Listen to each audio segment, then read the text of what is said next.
Salam Bapak Ibu Saudara yang terkasih dalam Tuhan. Kembali lagi kita dipertemukan untuk merenungkan kebenaran firman Tuhan yang menjadi dasar kehidupan kita. Sebelum kita terima firman Tuhan, mari kita satu dalam doa, kita berdoa.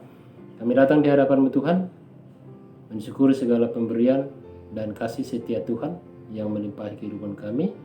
Hingga saat ini kami boleh hidup sebagaimana kami ada saat ini untuk merenungkan kebenaran firman Tuhan. Tolong kami dengan kuat kuasa Roh Kudus-Mu sehingga kebenaran firman Tuhan menjamah setiap hati kami. Di dalam nama Yesus Kristus kami berdoa dan bersyukur. Amin. Salam Bapak Ibu Saudara yang terkasih dalam Tuhan. Firman Tuhan kepada kita hari ini dari 2 Korintus pasal yang ketiga ayat yang keempat sampai dengan ayatnya yang ke-11. Dengan suatu tema kesanggupan untuk melakukan pelayanan dan pekerjaan Tuhan. Bapak Ibu Saudara yang terkasih dalam Tuhan, Paulus berbicara tentang kesanggupan untuk melakukan pekerjaan dan pelayanan Tuhan. Secara manusia, kesanggupan untuk melakukan pekerjaan-pekerjaan Tuhan atau untuk melayani Tuhan tentulah sangat terbatas.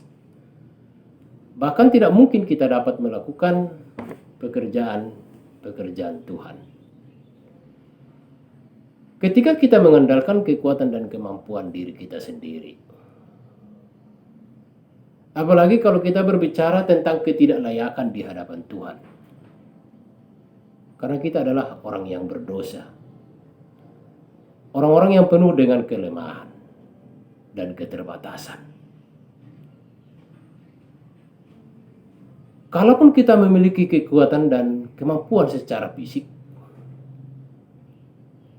tetapi tidaklah berarti kita sanggup untuk melakukan pekerjaan Tuhan.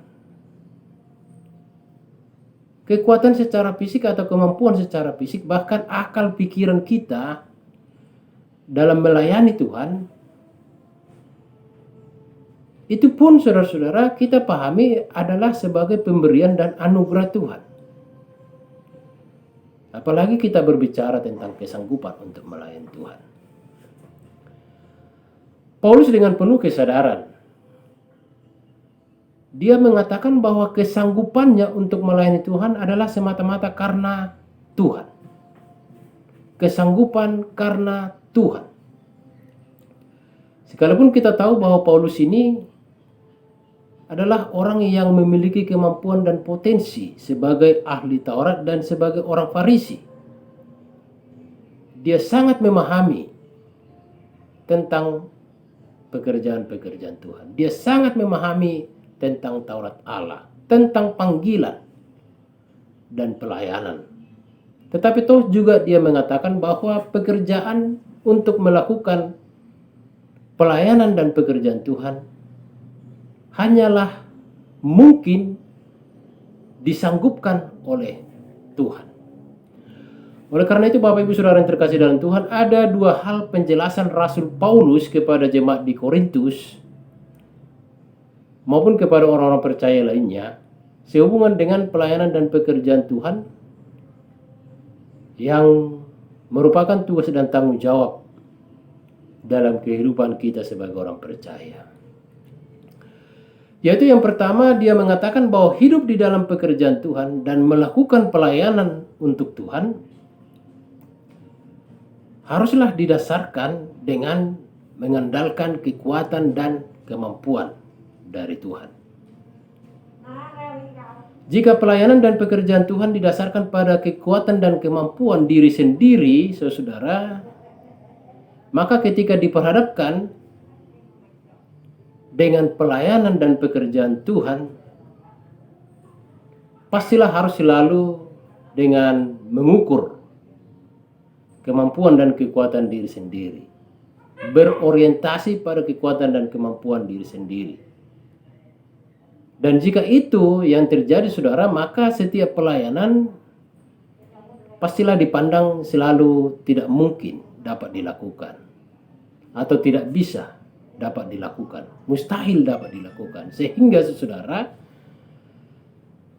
membatasi diri kita bahkan melemahkan diri kita untuk melakukan pekerjaan dan pelayanan Tuhan.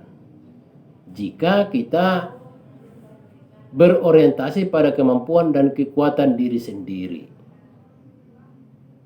Itu yang pertama, saudara. Karena itu jangan memandang pelayanan dan pekerjaan Tuhan itu dengan mengandalkan kekuatan dan kemampuan diri sendiri, tetapi mengandalkan kekuatan dan kemampuan Tuhan. Kesanggupan karena Tuhan. Yang kedua, saudara, bahwa hidup dalam pekerjaan dan pelayanan Tuhan dilakukan dan digerakkan oleh Roh Allah yang berdiam di dalam diri kita, atau Roh Allah yang ada di dalam hati kita, bukan karena Taurat Allah, bukan karena hukum secara tertulis, tetapi oleh Roh Allah di dalam loh hati kita, yang dituliskan oleh Roh Allah di dalam loh hati kita. Sehingga dengan kesadaran dan semangat yang menghidupkan untuk melakukan pekerjaan dan pelayanan Tuhan. Bapak Ibu, sepanjang pelayanan dan pekerjaan Tuhan dilakukan karena hukum tertulis, maka saudara, pelayanan dan pekerjaan Tuhan itu dilakukan hanya karena tradisi dan keterpaksaan. Tetapi sebaliknya, saudara, pelayanan dan pekerjaan Tuhan dilakukan oleh dorongan Roh Kudus, Roh Allah, maka pelayanan akan hidup dan memancarkan kemuliaan Tuhan. Karena itu Rasul Paulus menekankan dalam Roma 12 ayat 11, dia mengatakan, janganlah hendaknya kerajinanmu kendor, biarlah rohmu melayang menyala-nyala dan layanilah Tuhan. Bapak Ibu Saudara yang terkasih dalam Tuhan, kita dipilih untuk melakukan pekerjaan dan pelayanan Tuhan sehingga kemuliaan nama Tuhan nampak di seluruh pelayanan dan pekerjaan yang kita lakukan untuk Tuhan. Terpuji nama Tuhan kekal selamanya. Amin. Kita berdoa. Terima kasih Bapa di surga, kemurahan-Mu memungkinkan kami untuk dapat bersama-sama merenungkan firman Tuhan. Biarlah firman-Mu menjadi sumber pedoman dalam kehidupan kami ke depan. Di dalam nama Yesus Kristus kami berdoa dan bersyukur. Amin.